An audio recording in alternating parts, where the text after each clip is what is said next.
Bonjour à toutes et à tous, shalom shalom, boker tov et bienvenue dans la vidéo numéro 4. Alors, j'ai fait cette courte vidéo pour vous présenter le résumé de la vidéo numéro 3, l'enlèvement des 144 000. Il est vrai que cette vidéo numéro 3, elle est un peu longue.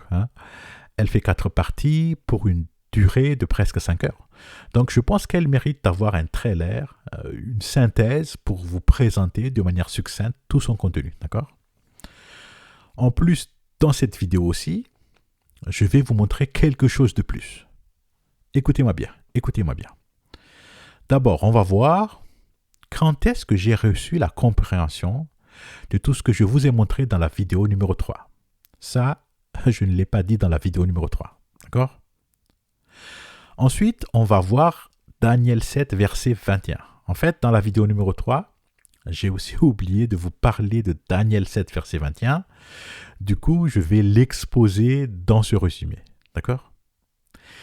Et enfin, je vous ai préparé une méga surprise. Je suis sûr que vous allez l'apprécier parce que moi-même, j'ai sauté au plafond au moment où je l'avais compris. Vous allez voir. Donc, même si vous avez déjà visionné la vidéo numéro 3, je vous invite aussi à rester avec moi dans cette vidéo pour ne pas manquer Daniel 7, verset 21 et aussi pour ne pas manquer la méga surprise. Voilà. Alors, on y va. Alors, tout d'abord, je voulais vous préciser quand est-ce que j'ai reçu la compréhension complète de la vidéo numéro 3. Et pourquoi je tiens à ce que vous le sachiez, c'est parce que je viens de comprendre un nouveau mystère caché le 2 août 2023. Et en fait, la compréhension complète de la vidéo numéro 3, c'était le 18 mai 2023. Donc les deux sont à intervalles très rapprochés. Vous me suivez ? Pour le contenu de la vidéo numéro 3, certes, avec tout ce que j'avais étudié depuis 2017, j'avais déjà compris plusieurs choses avant concernant l'enlèvement, mais il y avait encore des pièces manquantes. L'enlèvement était encore flou pour moi. Quand j'ai publié la vidéo numéro 1 et numéro 2, je n'avais pas encore ces pièces manquantes sur l'enlèvement. Vous me suivez ?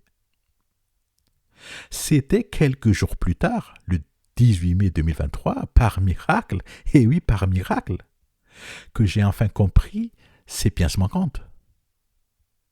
Donc, où est-ce que je veux en venir ? En fait, je veux que vous compreniez que plus on avance dans l'année 2023, plus les mystères cachés de Dieu sont dévoilés, voilà. Et que sais-je, ce qu'on va encore découvrir d'ici les prochains jours, on verra bien, d'accord ? Maintenant, on va passer à la synthèse. Donc, qu'est-ce qu'on avait vu dans la vidéo numéro 3 ?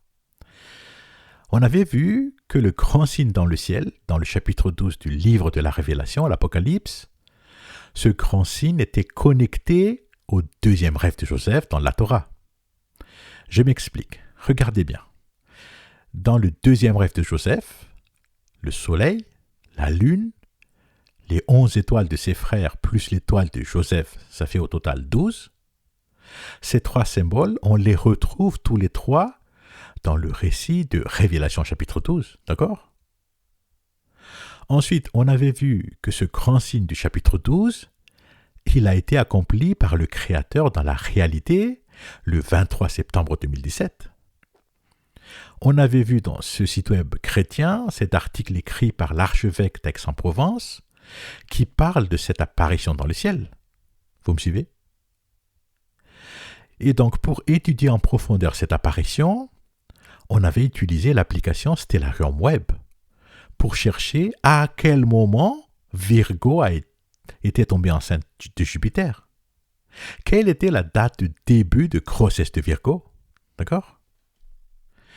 Et du coup, en faisant la simulation avec Stellarium Web, on avait vu que Virgo était tombée enceinte le 7 décembre 2016.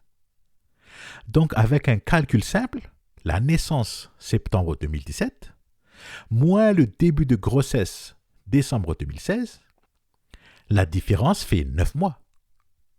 Donc, la durée de grossesse de Virgo était de 9 mois, et qui est exactement la durée d'une grossesse normale. Vous voyez ? Donc, est-ce que c'est un hasard, une telle subtilité que Virgo a porté Jupiter 9 mois dans le ventre? Eh bien, la réponse c'est non. Ce n'est pas un hasard. Il n'y a pas de hasard avec le Créateur. Ça veut dire quoi? Ça veut dire que cette apparition, elle vient de Dieu. Vous comprenez? Et ce n'est pas tout. Pendant la simulation, on avait vérifié si Jupiter allait rester dans le ventre de Virgo pendant ces 9 mois. Donc, qu'est-ce qu'on a fait? On avait déplacé la date tout en observant le mouvement de Jupiter à l'intérieur du ventre de Virgo. Et on avait découvert que Jupiter, il faisait une bosse sur le ventre de Virgo au 5e mois et au 6e mois de grossesse. D'accord? Ensuite, on est allé chercher que fait un bébé au 5e mois de grossesse. Et on a découvert qu'effectivement, le bébé dans le ventre de sa mère au 5e mois de grossesse, il joue. Il fait des mouvements, il fait des galipettes. Et du coup, ça fait des petites bosses sur le ventre de sa maman. Voilà. Donc la question est, est-ce que ça aussi, est-ce un hasard? Pourquoi cette apparition contient-elle de tels détails? Pourquoi? Eh bien parce que le Créateur nous fait des démonstrations à travers ces subtilités, pour nous indiquer, une fois encore, que cette apparition est divine. Voilà la réponse. Ensuite, à la fin de la simulation, on avait vu que Jupiter sortait par le bas-ventre entre les 2 pieds de Virgo, exactement comme ce qui se passe à la naissance d'un vrai bébé. Voilà encore une autre subtilité qui confirme la divinité de cette apparition. Vous comprenez? Ensuite, on avait converti cette date de début de grossesse de Virgo, le 7 décembre 2016, vers le calendrier hébraïque, et on avait trouvé la date du 7 Kislev 5777. Ensuite, on avait analysé comment les Juifs écrivent l'année hébraïque, et on avait trouvé qu'en hébreu, les Juifs utilisent l'abréviation pour écrire l'année. Donc, pour écrire l'année 5777 en hébreu, les Juifs mettent 777. Ils enlèvent le millénaire. Donc, finalement, on avait conclu que pour écrire la date de début de grossesse de Virgo, en appliquant l'abréviation de l'année selon le calendrier hébraïque, cette date s'écrit 7 Kislev 777. Regardez bien cette date. Vous voyez là, on a le chiffre 7, suivi d'un triple 7. Est-ce que c'est un hasard, hein? Qu'est-ce que vous en pensez, hein? Écoutez-moi s'il vous plaît. Écoutez-moi. Dans le livre de la Révélation, on retrouve les mêmes symboles. Le triplet 777. Par exemple, 7 étoiles, 7 chandeliers, 7 églises. Vous voyez? Un autre exemple, le triple 7 de la tribulation. D'abord les 7 sceaux, puis les 7 trompettes, puis les 7 coupes. Ça forme un triplet de 7, le triple 7 de la tribulation. Et justement, on retrouve exactement ce même symbole dans l'année de début de grossesse de Virgo, qui s'écrit 777, en écrivant avec l'abréviation selon le calendrier hébraïque. Donc je vous pose la question. Est-ce que c'est encore un hasard, hein? Qu'est-ce que vous en pensez? Ensuite, on avait vu que dans le livre de la Révélation, il y a aussi une autre connexion avec Joseph. Il y a un deuxième lien avec Joseph dans le livre de la Révélation, et c'est dans le chapitre 7. La tribu de Joseph est mentionnée dans le chapitre 7. Et en regardant de près ce chapitre 7, on avait vu que les 144 000 serviteurs de Dieu, ils étaient marqués du sceau sur le front par l'ange qui vient de l'Orient, avant que les 4 vents ne fassent mal à la terre, ni à la mer, ni aux arbres. Vous me suivez? Et puis en regardant dans le chapitre 8 et chapitre 16, on a trouvé que faire mal à la terre, à la mer et aux arbres, ça veut dire sonner la première et deuxième trompette, et aussi verser la première et deuxième coupe de la colère de Dieu. Du coup, on avait conclu que marquer les 144 000 avant de faire mal à la terre, à la mer et aux arbres, ça veut tout simplement dire que la tribulation ne doit pas commencer tant que le marquage des 144 000 n'a pas été achevé. Voilà. Ensuite, on avait vu qu'au début du chapitre 14, les 144 000, ils étaient dans l'essieu avec l'agneau, avec Yeshua HaMashiach.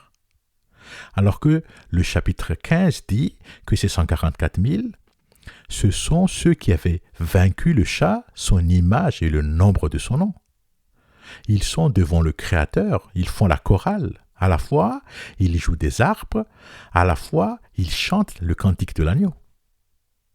Ça veut dire quoi? Ça veut dire que pendant les événements du chapitre 13, le chapitre du chat, bon, vous aurez compris que j'évite de prononcer ce mot-là, d'accord? Je vais les remplacer par le chat, voilà. Donc je disais, pendant les événements du chapitre 13, le chapitre du chat, ces 144 000, ils étaient sur terre pendant cet événement. Ils étaient sur terre en train de résister contre les chats, vous comprenez? Alors, pour comprendre que ces 144 000 sont aussi mentionnés dans le chapitre 15, on avait vu que le verset 2 et 3 du chapitre 14, il raconte la même scène que le verset 2 et 3 du chapitre 15. D'abord, les 144 000, ils sont mentionnés dans le verset 1 du chapitre 14, c'est ici, vous voyez ici. Ensuite, regardez bien ce verset 2. Il dit « J'entendis ». J'entendis. C'est comme si Jean, il enregistrait la scène au micro, vous comprenez? J'entendis une voix qui venait du ciel et qui résonnait comme de grandes eaux, comme le grondement d'un coup de tonnerre violent. C'était comme le son d'un orchestre de harpistes jouant de leur instrument. Donc, tout ce qu'il décrit là, c'est du son, c'est de l'audio. Le son de grandes eaux mélangé au son de grondement d'un coup de tonnerre, le son d'un orchestre de harpistes, là, il entendait de la musique. Vous comprenez? Maintenant, regardez bien ce verset 2 du chapitre 15. Il dit « Je vis », comme si Jean, il enregistrait la scène avec une caméra vidéo. Vous comprenez? Je vis aussi comme une mer cristalline mêlée de feu. Ceux qui avaient vaincu le chat, son image et le nombre de son nom, se tenaient sur la mer de cristal, s'accompagnant de harpes divines. Donc, tout ce qu'il décrit là, c'est de la vidéo, c'est de l'image. Il voit une mer cristalline mêlée de feu. Il voit aussi des gens qui jouent des harpes. Donc maintenant, en comparant ce chapitre 15 avec le chapitre 14, la voix de grandes eaux dans le chapitre 14, c'est le bruit de la mer cristalline mélangé à la voix de ces gens dans le chapitre 15. Est-ce que vous voyez la correspondance? Ensuite, le son d'un orchestre de harpistes dans le chapitre 14. Cette musique vient des gens qui jouent des harpes dans le chapitre 15. Vous comprenez? Maintenant, voyons voir le verset 3 du chapitre 14. Tous ces gens chantaient un cantique nouveau devant le trône, devant les 4 êtres vivants et devant les représentants du peuple de Dieu. Et ce cantique, personne ne pouvait l'apprendre excepté les 144 000, les rachetés de la terre. Donc là, les 144 000, ils chantent un cantique nouveau que les habitants des cieux ne connaissent pas, d'accord? Maintenant, regardez bien le verset 3 du chapitre 15. Il dit « Ils chantaient le cantique de Moïse, le serviteur de Dieu, et le cantique de l'agneau. » Donc, par simple déduction, le cantique nouveau que les habitants des cieux ne connaissent pas, dans le chapitre 14, ce n'est ni plus ni moins que le cantique de l'agneau dans le chapitre 15. Et pourquoi? Parce que le cantique de Moïse, il est dans la Bible juive. Donc très certainement, les habitants des cieux le connaissent. Par contre, le cantique de l'agneau, ça, vous voyez ça, ce cantique-là, il a été révélé uniquement à Jean dans ce livre. C'est pourquoi tous les habitants des cieux ne la connaissent pas encore, vous comprenez? Donc, conclusion. Jean ici, il nous a laissé 2 enregistrements de cette scène de chant de louange des 144 000. D'abord la piste audio dans le chapitre 14, et puis la piste vidéo dans le chapitre 15. Donc, c'est à nous de faire le mixage. C'est ce qu'on vient de faire là.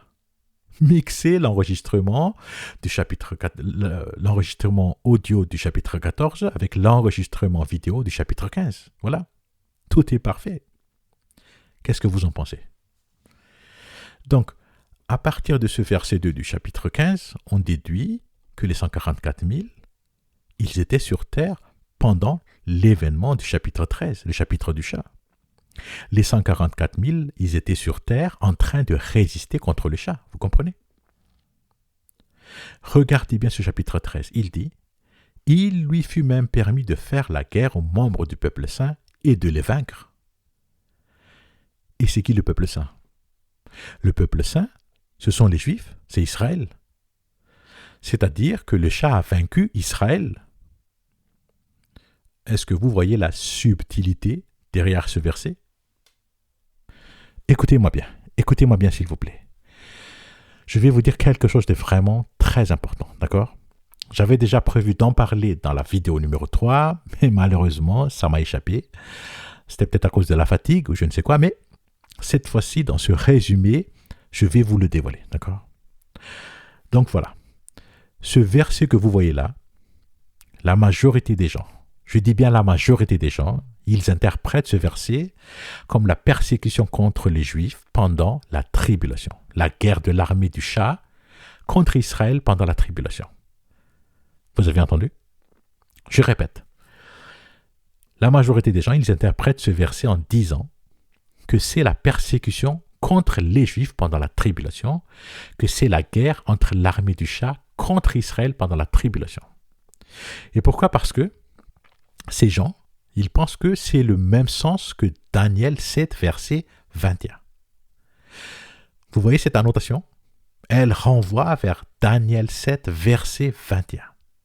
Donc si on regarde que dit Daniel 7, verset 21 et 22, il dit quoi? Il dit « Tandis que je regardais, cette corne faisait la guerre aux membres du peuple saint, et elle remportait la victoire sur eux, jusqu'à ce que vienne le vieillard âgé de nombreux jours, et que le jugement soit rendu en faveur des membres du peuple saint du Très-Haut, et qu'arrive pour eux le temps de prendre possession de la royauté. » Qu'est-ce que ça veut dire? En fait, ici, on parle de peuple saint du Très-Haut, le peuple élu de Dieu. On parle de prendre possession de la royauté de David. Donc ce récit parle des Juifs d'Israël, d'accord? Il faut savoir que les prophéties de Daniel, ce sont des prophéties pour les Juifs. Donc là, on parle des Juifs, d'accord? Et ici, dans ce verset 21, on voit clairement que cette parole est semblable à celle de Révélation 13, verset 7. Mais ce qui va les différencier, c'est le contexte. C'est le contexte qui va faire que ces deux versets n'auront pas le même sens. Vous comprenez? Je m'explique. Regardez bien le verset 22. Il dit « Jusqu'à ce que vienne le vieillard âgé de nombreux jours. » C'est quoi ça? Ça, c'est le retour de Yeshua HaMashiach pour sauver les Juifs à la fin de la tribulation. Ça veut dire quoi? Ça veut dire que ce verset 21 et 22, il prophétise ce qui va arriver aux Juifs pendant la tribulation. La petite corne va faire la guerre contre Israël, la petite corne va persécuter les Juifs, il va faire la guerre contre Israël et il va vaincre jusqu'à ce que Yeshua HaMashiach arrive à la rescousse avec les armées du ciel pour détruire l'armée de la petite corne et prendre la royauté de David et puis instaurer le millénium. Vous me suivez? Donc ce verset 21 et 22, il parle de ce qui va se passer vers la fin de la tribulation. En plus, si on regarde un peu plus loin ici, vous voyez ici, au verset 25 et 26. Le verset 25 et 26 dit « Il proférera des paroles contre le Très-Haut, opprimera les membres du peuple saint du Très-Haut, entreprendra de changer le calendrier et la loi, et le peuple saint sera livré à sa merci pendant un temps 2 temps et la moitié d'un temps. Mais alors, la cour de justice siégera et on ôtera la domination de ce roi pour l'anéantir et la faire disparaître définitivement. Donc, on est bien d'accord que, ici, le contexte de cette prophétie, ça va s'accomplir pendant la tribulation, et je dirais même à la seconde partie de la tribulation, vous comprenez? Donc maintenant, si on revient au chapitre 13, Révélation chapitre 13, je vais vous montrer pourquoi le contexte de Révélation chapitre 13 est différent de Daniel 7. Regardez bien. Ici au verset 5, la deuxième partie, ça, vous voyez ça? Il dit, « Elle reçut le droit d'exercer son autorité pendant 42 mois. » Je continue au verset 7. « Il lui fut même permis de faire la guerre aux membres du peuple saint et de les vaincre. » Ça, c'est la même parole que Daniel 7, 21. Je continue. « Elle reçut autorité sur tout peuple, toute tribu, toute langue et toute nation. Tous les habitants de la terre l'adoreront, tous ceux dont le nom n'est pas inscrit depuis l'origine du monde dans le livre de vie de l'agneau égorgé. » En fait, ici, la question fondamentale, c'est que veut dire « elle reçut autorité ». Qu'est-ce que ça veut dire? Attendez, je vais vous montrer le dictionnaire Strong grec. Le mot original, c'est exousia. Ici, on voit bien que exousia est utilisé dans le verset 5 et dans le verset 7 du chapitre 13, d'accord? Vous voyez là? Donc, que veut dire exousia? Définition de exousia. Pouvoir de choisir, liberté de faire ce qui plaît. Pouvoir physique et mental. Pouvoir d'autorité, influence, et de droit, privilège. Pouvoir ou règle ou gouvernement. Pouvoir auquel un commandement exige que nous soyons soumis. Donc ça peut être universellement autorité sur le genre humain, spécifiquement pouvoir des décisions judiciaires, juridiction, celui qui possède l'autorité, le signe de l'autorité du mari sur sa femme, le signe de l'autorité royale, une couronne. Donc en gros, elle reçut l'autorité veut dire elle reçut le pouvoir. Donc c'est le pouvoir. Mais le pouvoir de faire quoi? Eh bien, le pouvoir de faire ça. Vous voyez cette photo? Ça, c'est la photo du trône du chat. Regardez bien cette photo. Regardez-la bien. Et pour comprendre comment on en est arrivé à identifier que c'est le trône du chat, il faut étudier les 7 coupes et les 7 trompettes. On l'avait vu dans la partie 2 et partie 3 de la vidéo numéro 3. Vous me suivez? Alors, je ne vais pas commenter cette photo, parce que voilà, c'est à chacun de voir ce qu'il est capable de voir là-dedans, d'accord? Le verset 8 dit que tous les habitants de la terre l'adoreront. Donc, ils vont adorer le chat. Le chat a reçu le pouvoir sur toute la terre. Le chat est assis sur son trône. Le trône du chat, c'est ce qui est représenté sur cette photo. Donc, ça veut dire que tous les habitants de la terre vont adorer ce trône du chat sur la photo. Ils vont adorer cette chose sur la photo. Vous me suivez? Je continue la lecture. Je reprends au verset 9. Que celui qui a des oreilles écoute. Si quelqu'un doit aller en captivité, il ira certainement en captivité. Si quelqu'un doit périr par l'épée, il périra certainement par l'épée. C'est là que les membres du peuple saint doivent faire preuve d'endurance et de foi. Allez, on va commencer par commenter la fin. C'est là que les membres du peuple saint doivent faire preuve d'endurance et de foi. Qu'est-ce que ça veut dire? Ici, on parle de peuple saint. Donc, ça veut dire que des Juifs vont résister contre le trône du chat sur la photo. Ils vont résister contre cette chose sur la photo, vous comprenez? Ensuite, si je remonte, ici, on voit que certains de ceux qui résistent contre le trône du chat sur la photo, il y en a qui seront jetés en prison et il y en a qui seront tués.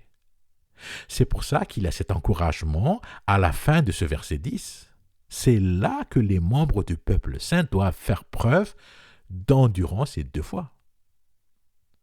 Maintenant, la question est, qui sont ces Juifs qui vont résister contre le trône du chat sur la photo? Qui?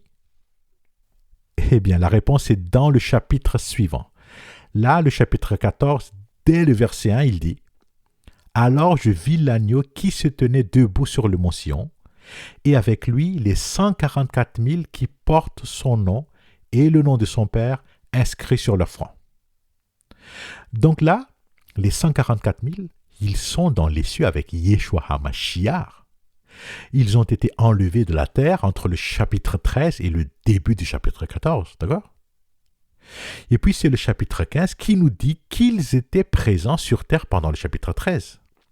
C'est ici, au verset 2. Il dit « Ceux qui avaient vaincu le chat, son image et le nombre de son nom se tenaient sur la mer de cristal, s'accompagnant de harpes divines. »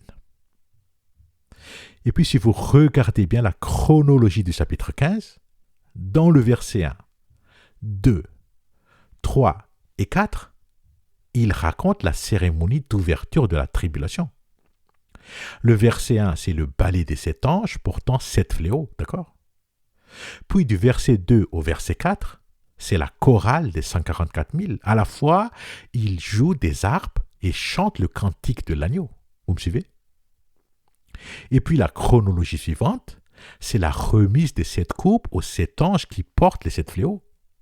Regardez bien ce verset 7. Il dit « L'un des 4 êtres vivants remit aux 7 anges 7 coupes d'or, remplies de la colère du Dieu qui vit éternellement. » Et puis la suite de la chronologie, c'est dans le chapitre 16. C'est dans le chapitre 16 que les 7 anges vont commencer à verser les 7 coupes. C'est ici.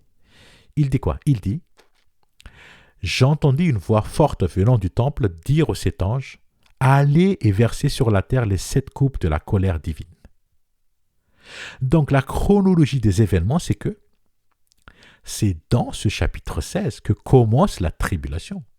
Les 7 coupes sont versées l'une après l'autre.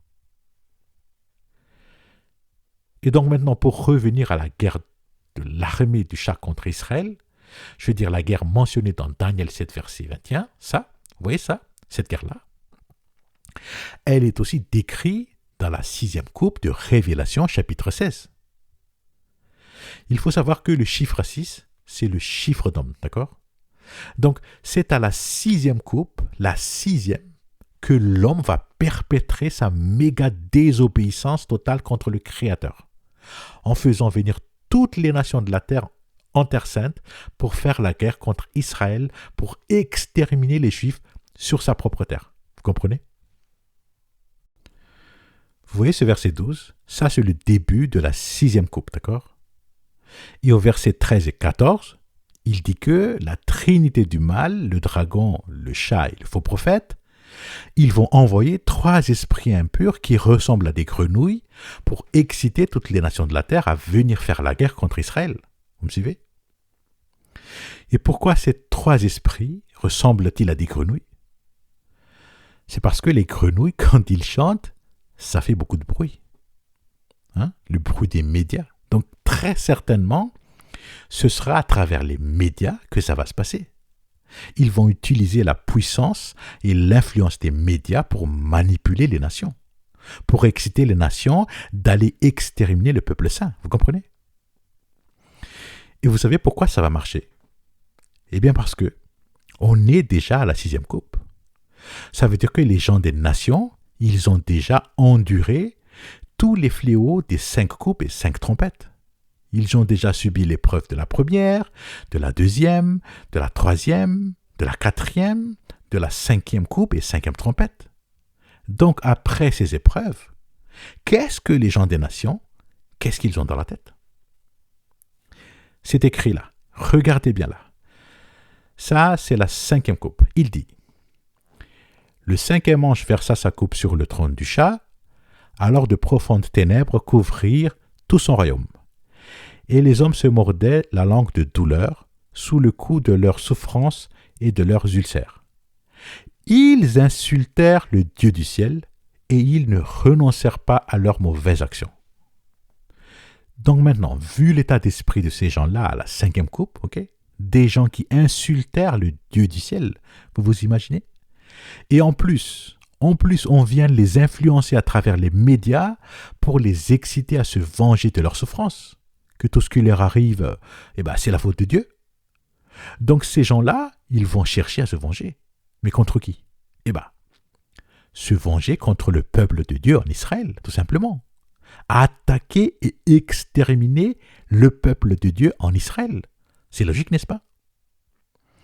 Est-ce que vous comprenez maintenant pourquoi ces trois esprits impurs vont réussir à convaincre les nations? Et les nations, elles vont mordre à l'hameçon, puisque le verset 16 nous dit que les esprits démoniaques rassemblèrent les rois dans le lieu appelé en hébreu Armageddon. Vous voyez ça? Cette guerre-là, pendant la tribulation, c'est ce que décrit Daniel 7, verset 21, d'accord? Par contre, Révélation 13, verset 7, ce verset décrit autre chose. Il décrit le trône du chat sur la photo qui a vaincu Israël et il a aussi vaincu toutes les nations de la terre, à l'exception les 144 000. Et ça se passe avant la tribulation, avant les 7 coupes et 7 trompettes. Vous comprenez? Il faut savoir qu'au moment de la 6e coupe, au moment de ce verset 16 là, tous les Juifs éparpillés dans le monde, ils seront déjà tous de retour en terre d'Israël un peu avant ce moment-là. Attendez, je vais vous montrer comment le chat, comment il a réussi à tromper les Juifs. Comment il a réussi à convaincre les Juifs de rentrer en Israël. Avec son plan de paix et sécurité, ou je ne sais quoi. Mais la vérité, c'est que il va réussir à convaincre tous les Juifs du monde de rentrer en Israël. Le voilà, regardez bien ça. Ça, c'est Ézéchiel 38, verset 8. D'abord, ce mot « tu ». C'est qui ce « tu » ? Ce « tu », vous voyez là, ce « tu », c'est Gog, d'accord ? Donc, que dit ce verset 8 ? Il dit « Au bout de bien des jours, tu seras appelé au combat, dans la suite des temps. Tu iras envahir un pays dont les habitants auront échappé à l'épée et auront été rassemblés d'entre beaucoup de peuples sur les montagnes d'Israël, qui étaient si longtemps en ruine. Cette population qu'on aura fait sortir du milieu d'autres peuples habitera entièrement dans la sécurité. » Ça veut dire quoi? Ça veut dire que les Juifs qui vivent actuellement dans toutes les nations, lorsqu'ils vont constater que la paix et la sécurité est installée dans le Moyen-Orient et en Israël, la grande majorité de ces Juifs vont revenir s'installer en Terre Sainte. Regardez ça. L'apôtre Paul, lui, il avait aussi prophétisé la même chose. Il dit « Lorsque les gens diront paix et sécurité, alors la ruine fondra subitement sur eux. Comme les douleurs saisissent la femme enceinte et aucun n'échappera. » Alors, je ne sais pas comment le chat va réussir à convaincre ces Juifs, mais si autant de Juifs vont vouloir s'installer en Israël, je ne pense pas que ce soit seulement à cause de la paix et la sécurité. Je pense que ce sera aussi à cause de la reconstruction du temple. C'est-à-dire que s'il y a la paix et la sécurité en Israël et dans tout le Moyen-Orient, si le temple de Jérusalem est reconstruit, je pense que là, c'est sûr, les Juifs, ils vont y aller. Ils vont mordre à la part. En fait, ce plan du chat, il est vraiment diabolique. Et pourquoi? Parce que l'histoire nous a montré qu'avec la Shoah, le chat avait utilisé Hitler pour exterminer les Juifs dans les nations, mais ce plan n'a pas marché jusqu'au bout, puisque Hitler ne pouvait pas atteindre les Juifs en dehors de l'Europe, en dehors de l'influence nazie. Certes, 6 millions de Juifs ont été massacrés, mais le plan A n'a pas abouti jusqu'au bout. Du coup, le chat, il est passé au plan B. Le plan parfait pour exterminer tous les Juifs du monde. Et ce plan B, Il consiste tout d'abord à faire revenir les Juifs en terre d'Israël. Donc il faut réunir toutes les conditions nécessaires et suffisantes pour les convaincre de rentrer. Et du coup, ça va passer par la paix et la sécurité au Moyen-Orient. Voilà. Et puis un temple. Il faut absolument un temple juif. C'est ça là pas parfait. Et enfin, il suffit d'attendre que la majorité des Juifs soient de retour et boum, le chat déclenche la guerre d'Armageddon pour les exterminer sur leur terre. Vous comprenez? Donc voilà. Voilà la partie manquante dans la vidéo numéro 3. Donc maintenant, on va continuer notre résumé de la vidéo numéro 3. Ensuite, qu'est-ce qu'on avait vu? On avait vu le récit des rêves de Pharaon interprété par Joseph, les 7 ans d'abondance et 7 ans de famine en Égypte. Et plus particulièrement, on avait vu dans la chaîne YouTube de l'Horeb des prophètes le lien entre les 4 vents du chapitre 7 du livre de la Révélation et le vent d'Orient dans les 7 ans de famine de Joseph. En fait, les 4 vents du chapitre 7 sont liés au vent d'Orient. Et c'est ce vent d'Orient qui avait brûlé les épis maigres pendant les 7 années de famine en Égypte. Vous me suivez? Ensuite, on avait vu que les Juifs, ils ont 2 préfigurations du Mashiach. D'abord, Mashiach ben Yosef, Joseph fils de Jacob, et puis Mashiach ben David, le roi David. Ce qui veut dire que l'histoire de Joseph, les récits de Joseph dans la Bible juive, ces récits sont donc des prophéties que le vrai Mashiach va accomplir dans le futur. Vous me suivez? Joseph lui-même, il avait 30 ans quand il a été nommé vice-roi d'Égypte.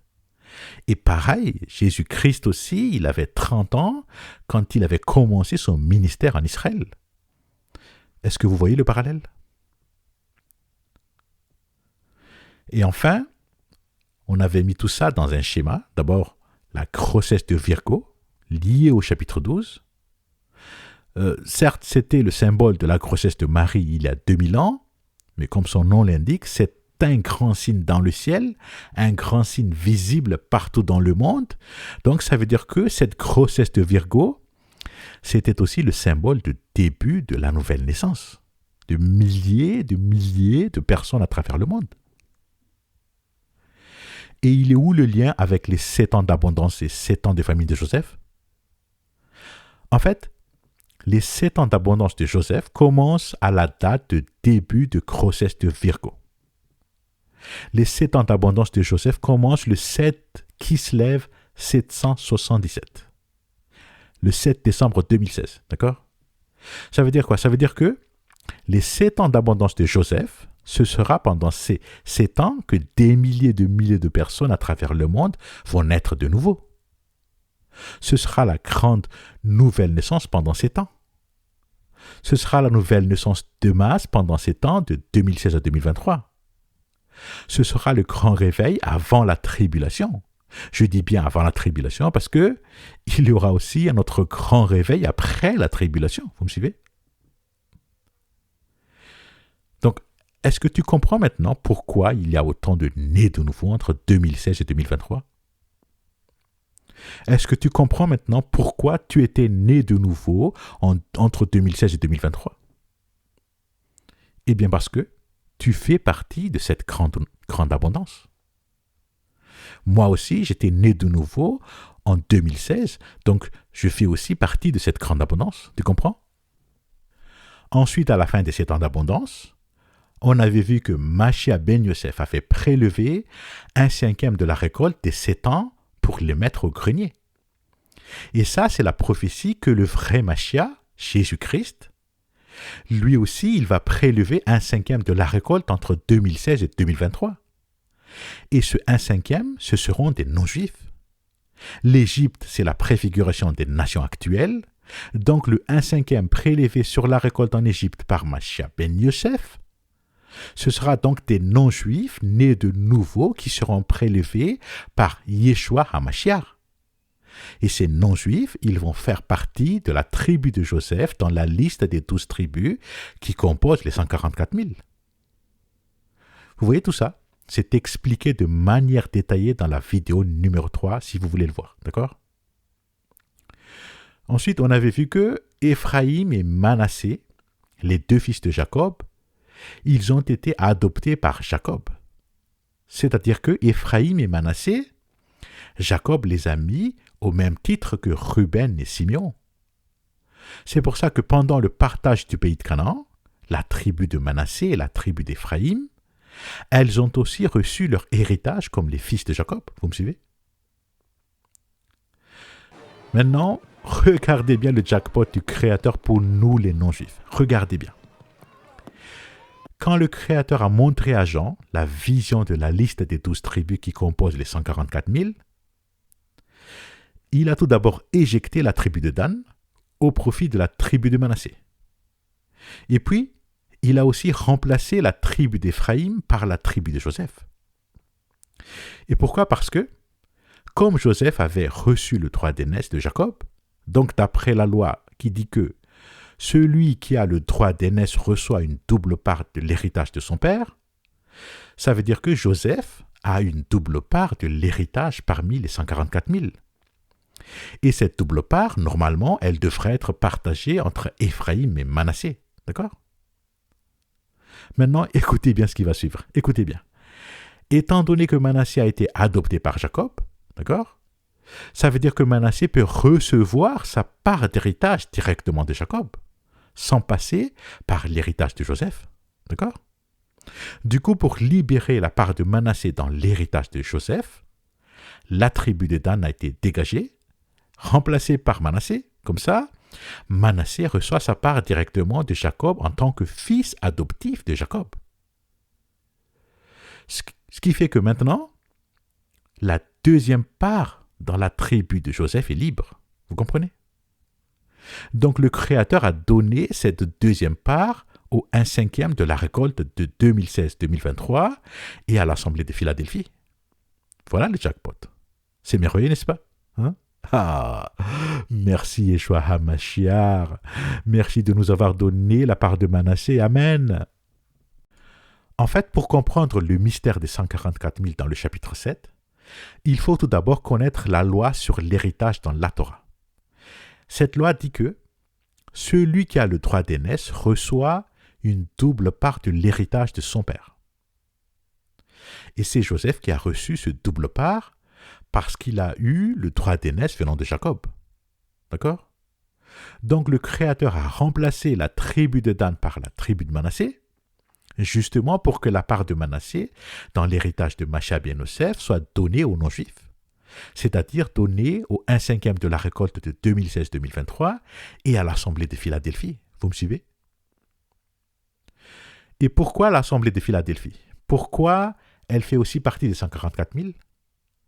Eh bien parce que les vainqueurs de l'Assemblée de Philadelphie, ils sont marqués du nom de Dieu et du nom nouveau de l'agneau. Donc, ils vont faire partie des 144 000 marqués du sceau de Dieu sur le front. Vous voyez? En plus, l'Assemblée de Philadelphie, elle a reçu une promesse spéciale que les autres n'ont pas reçue. C'est dans ce verset 10. Regardez ça. Il dit quoi cette promesse? Il dit « Tu as gardé le commandement de persévérer que je t'ai donné. C'est pourquoi à mon tour, je te garderai à l'heure de l'épreuve qui va venir sur le monde entier pour éprouver tous les habitants de la terre. » Donc ça veut dire que l'Assemblée de Philadelphie fait aussi partie des 144 000 qui seront enlevés de la terre avant la tribulation. Voilà.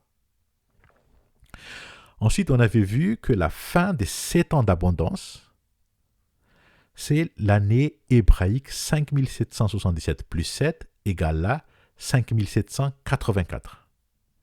Et 5784, c'est à cheval entre 2023 et 2024. C'est pour ça que l'enlèvement des 144 000, ça va se passer quelque part entre 2023 et 2024. Quand exactement? Je ne sais pas. Personne ne connaît la date ni l'heure, sauf le Père, donc voilà.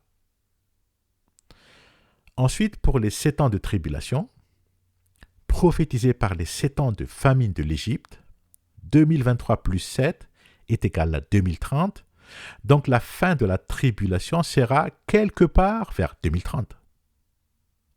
Et 2030, ça correspond exactement aux conclusions de la vidéo numéro 1 et vidéo numéro 2.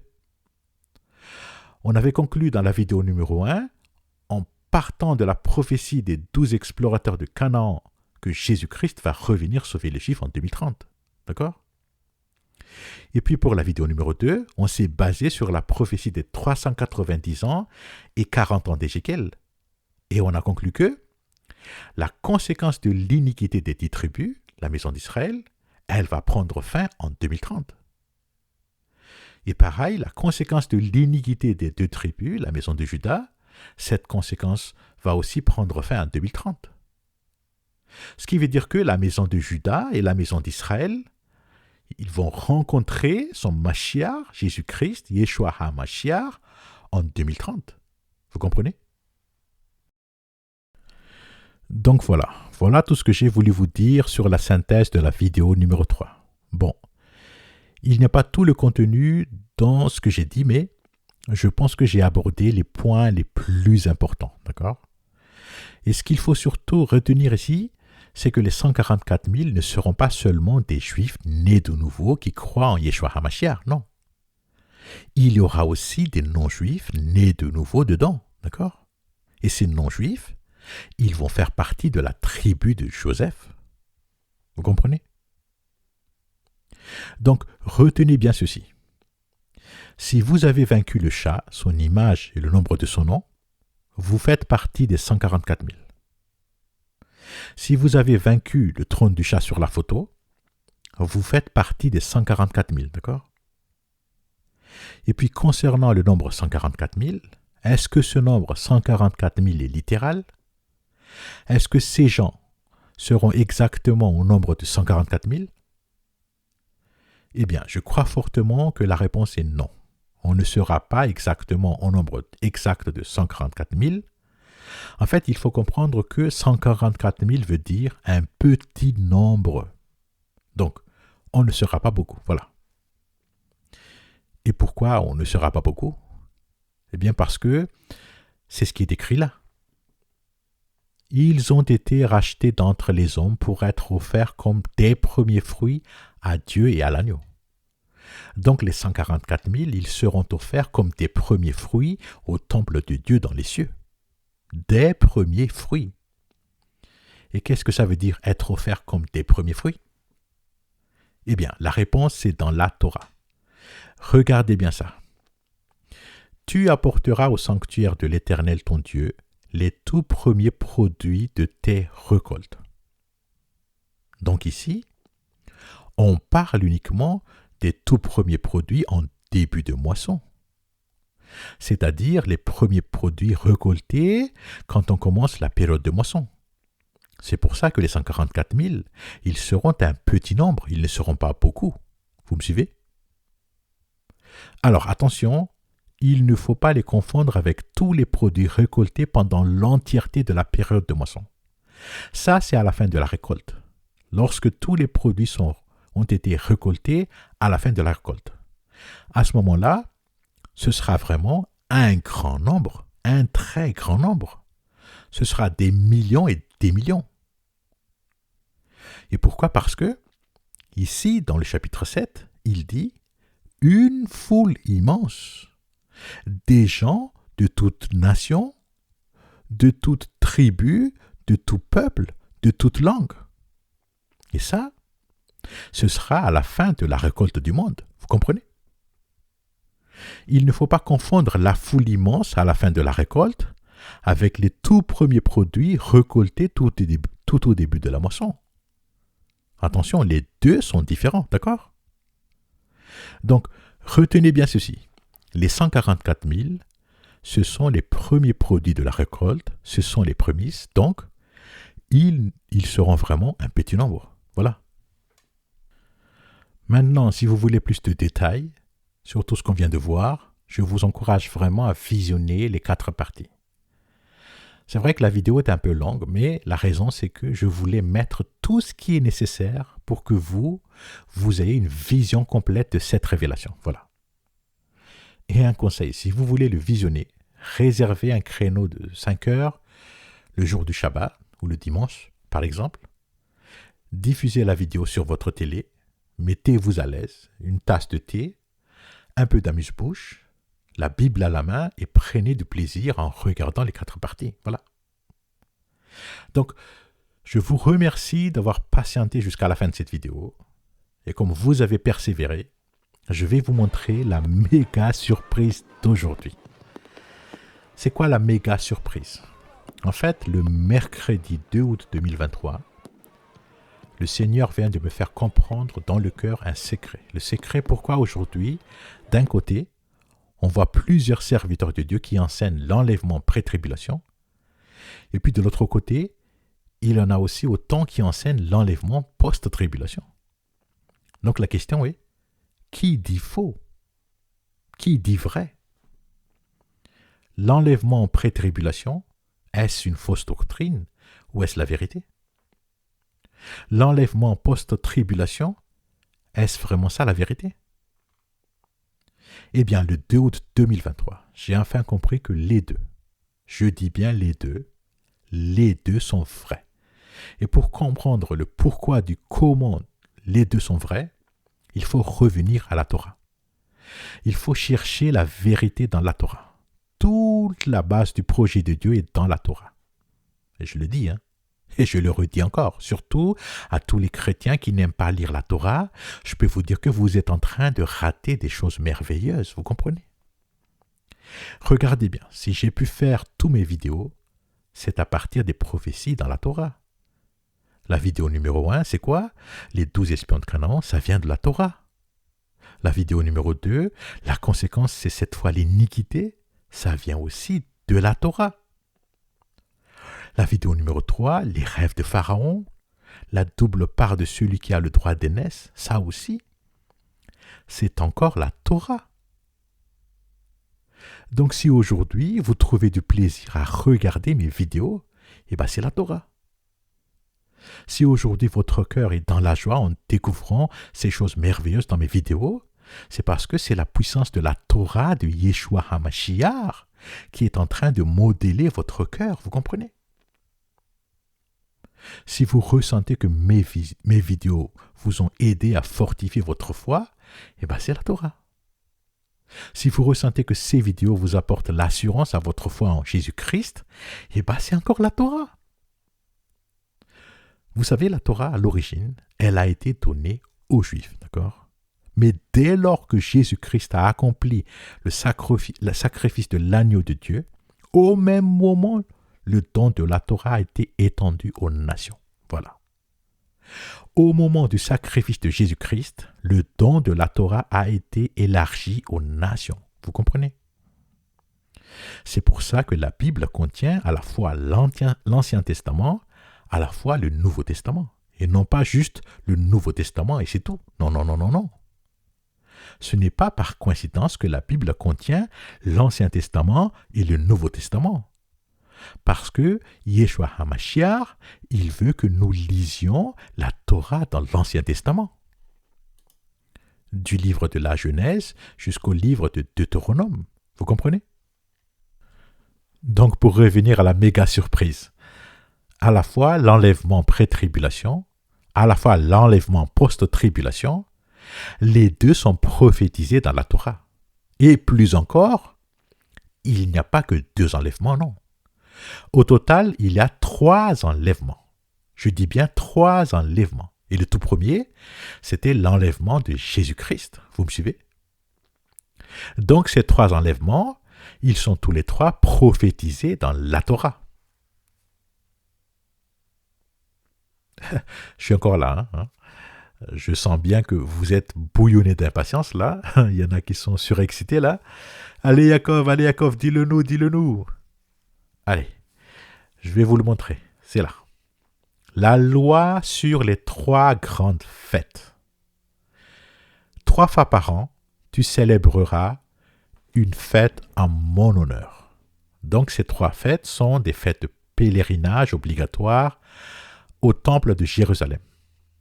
Ici, il dit, 3 fois l'an, tous les hommes viendront se présenter devant moi, le Seigneur, l'Éternel.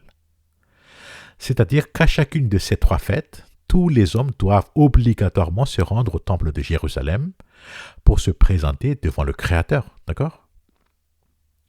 Et donc l'accomplissement des prophéties cachées derrière ces trois fêtes, c'est que Jésus-Christ, en premier, il doit se présenter devant le Créateur pour accomplir la première fête.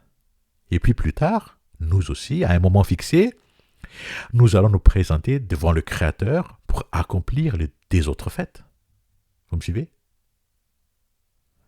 En fait, c'est le même principe que le baptême. Le baptême d'eau a été prophétisé par la traversée de la mer Rouge après la sortie d'Égypte, donc après avoir été libéré de l'esclavage de l'Égypte. Et puis le baptême de l'Esprit a été prophétisé par la traversée du Jourdain. Chaque Israélite devait passer un par un devant l'arche de l'Alliance au milieu du Jourdain avant d'entrer dans la terre promise. Vous voyez? Donc pour le baptême du Saint-Esprit, c'était Jésus-Christ qui a ouvert le chemin. C'est Jésus-Christ qui devait recevoir le tout premier baptême du Saint-Esprit. Et puis plus tard, c'est le tour des disciples. Donc le principe est le même pour l'enlèvement. C'est Jésus-Christ qui a ouvert le chemin. Le tout premier, c'est l'enlèvement de Jésus-Christ. Et puis plus tard, ce sera notre tour. Vous comprenez? Donc premièrement, pour accomplir la prophétie de la fête de la première gerbe, qui doit être célébrée le dimanche pendant la fête de pain sans levain, Péchard, Jésus-Christ l'avait accompli. Il s'est présenté devant le Créateur dans les cieux il y a 2000 ans pour balancer la première gerbe. Donc le jour de sa résurrection, il est allé au temple des cieux, il a présenté devant le Créateur son corps glorieux, son corps revêtu de l'incorruptibilité. C'est ça la première gerbe de la récolte du monde. Donc en conclusion, la fête de la première gerbe a été célébrée au temple des cieux le jour de la résurrection de Yeshua HaMashiach, vous comprenez? Et puis nous aussi, nous allons suivre son chemin. Jésus-Christ, c'est le chemin, il a été enlevé vers les cieux par lui-même, Jésus-Christ enlevé par Jésus-Christ, pour aller présenter la première gerbe devant le Créateur. Donc nous allons également suivre son chemin. Nous allons faire pareil. D'abord, la fête de la moisson et des premiers fruits de ton travail, la fête de Shavuot. Jésus-Christ, il va présenter devant Dieu les tout premiers produits récoltés au tout début de la moisson du monde. C'est ça l'enlèvement pré-tribulation. Révélation chapitre 14, verset 4, dit que les 144 000, ils ont été rachetés d'entre les hommes pour être offerts comme des premiers fruits à Dieu et à l'agneau. Vous voyez là? Être offerts comme des premiers fruits. Attendez, je vais le zoomer. Voilà. Regardez bien ce qui est écrit là. Être offerts comme des premiers fruits. Vous voyez? Donc en fait, ce chapitre 14, du verset 1 au verset 5, qui raconte que les 144 000, tous ces gens chantaient un cantique nouveau devant le trône, regardez bien ça. Tout ça, c'est la célébration au temple des cieux de la fête de la moisson et des premiers fruits de ton travail. C'est la célébration dans les cieux de la fête de la moisson et des prémices, la fête de Shavuot. Et les 144 000, ils ont été enlevés de la terre pour assister à cette fête. Voilà, c'est ça l'enlèvement pré-tribulation. Vous comprenez? Et puis plus tard, c'est la fête de la récolte. À la fin de l'année, tu célébreras aussi la fête de la récolte. Le 15e jour du 7e mois, quand vous aurez récolté tous les produits de vos terres. Et donc l'accomplissement dans les cieux de la fête de la récolte, c'est que Jésus-Christ va présenter devant le Créateur les 4 espèces à la fin de la récolte du monde. Et c'est quoi les 4 espèces? Regardez bien ça, regardez bien. Le premier jour, vous prendrez du produit de vos arbres d'ornement. Ça, c'est la première espèce. Des branches de palmier. Ça, c'est la deuxième espèce. Des rameaux d'arbres touffus. Ça, c'est la troisième espèce. Et des rameaux de saule des rivières. Ça, c'est la 4e espèce. Donc vous voyez ici les 4 espèces dans la Torah, d'accord? Maintenant, regardez bien. Qui seront prophétisés par ces 4 espèces? Regardez bien. C'est là. Révélation chapitre 7, verset 9. Ouvrez grand vos yeux, s'il vous plaît. Ouvrez grand vos yeux. Des gens de toute nation. Ça, c'est la première espèce. De toute tribu. Ça, c'est la deuxième espèce. De tout peuple. Ça, c'est la troisième espèce. Et de toute langue. Ça, c'est la quatrième espèce. Donc, en fait, les 4 espèces veulent dire des gens qui viennent des 4 coins de la terre. Vous comprenez? Et ce n'est pas fini. Je continue. Ils se tenaient debout devant le trône et devant l'agneau. Vêtus de tuniques blanches, ils avaient à la main des branches de palmier. Vous voyez ça? Cette foule immense, ils avaient quoi à la main? Ils avaient à la main des branches de palmier. Des branches de palmier. Et est-ce que la Torah dit quelque chose sur les branches de palmier au moment de la fête de la récolte? On vient de le voir à l'instant. Regardez ça. Pour la fête de la récolte, il dit, vous prendrez des branches de palmier. Ça veut dire quoi? Ça veut dire que l'enlèvement décrit à partir de ce verset 9 jusqu'à la fin de ce chapitre 7, concernant cette foule immense, il est connecté avec la fête de la récolte. L'événement raconté dans ce verset 9 jusqu'au verset 17 du chapitre 7, cet événement est en lien avec la fête de la récolte. Vous comprenez? Attendez, je n'ai pas encore fini. Regardez bien cette annotation. Vous voyez ces 3 petits points?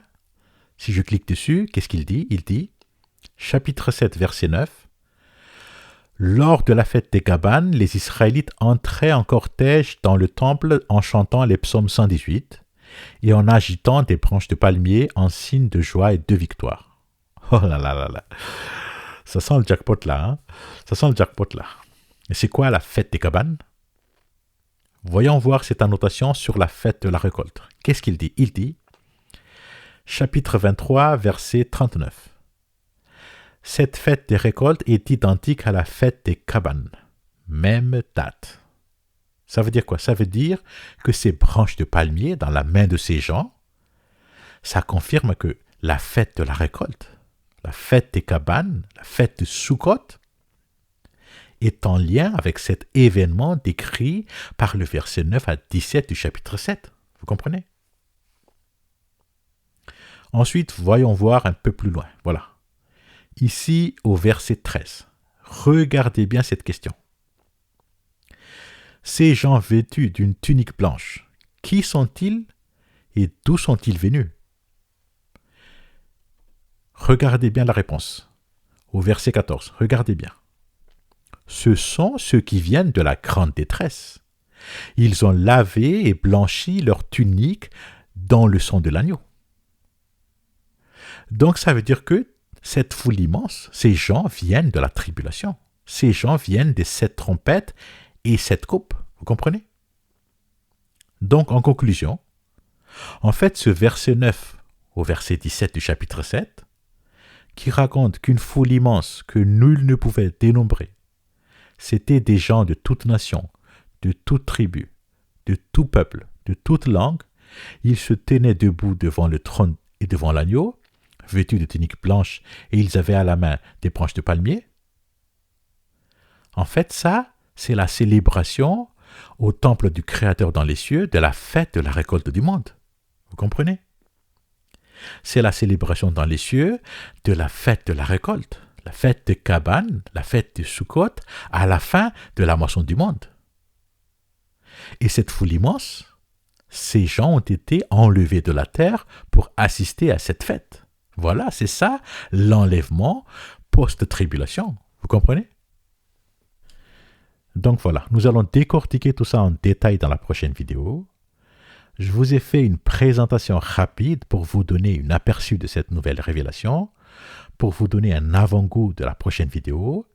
Donc pour ne pas rater leur publication, n'oubliez pas de vous abonner. Abonnez-vous, comme ça, vous allez recevoir une notification dès que la prochaine vidéo va sortir. D'accord? Donc pour terminer, vous avez vu qu'il y aura 2 enlèvements. D'accord? Donc la question c'est, qui va partir à quel enlèvement? En fait, la réponse à cette question, vous avez chacun la réponse à cette question dans votre cœur. Voilà. Si vous avez vécu ce qui est dit dans ce chapitre 15, vaincre le chat, son image et le nombre de son nom, vous allez faire partie des 144 000. Et si vous ne savez pas ce que veut dire ce chapitre 15, ou si votre cœur vous dit dès aujourd'hui que l'enlèvement sera post-tribulation, ça veut dire que vous allez faire partie de la foule immense dans ce chapitre 7. Vous allez être enlevé pendant la tribulation, d'accord? Et dans tous les cas, quoi que vous allez être, que ce soit 144 000 ou que ce soit foule immense, je vous demande de prier le Père. Prions, approchons-nous de plus en plus près de notre Père Céleste dans la prière. Repentez-vous, n'oubliez pas comment vous vous êtes repenti de vos péchés, comment vous avez été sauvés. Donc vous savez ce qu'il faut faire. Je fais juste un rappel et je dis ça pour moi aussi, c'est valable pour moi aussi. Demandez au Seigneur de vous sanctifier. La sanctification, c'est très très important. Donc demandez-lui qu'est-ce qu'il faut faire, voilà. Et puis, il y a une chose vraiment très importante que vous devez faire. Témoignez. S'il vous plaît, témoignez. Je vous demande de témoigner.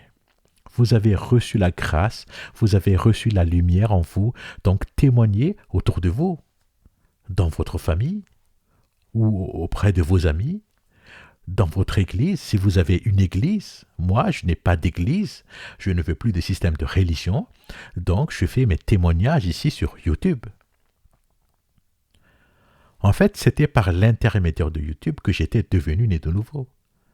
C'est grâce à des vidéos de témoignages sur YouTube que je suis devenu né de nouveau. Donc c'est pour ça que je fais mes témoignages ici sur YouTube. Parce que c'était par l'intermédiaire de YouTube que le Seigneur m'a sauvé. Et si ça a marché pour moi, alors ça marchera aussi pour d'autres. Le Seigneur, il m'a appelé à témoigner ici sur YouTube.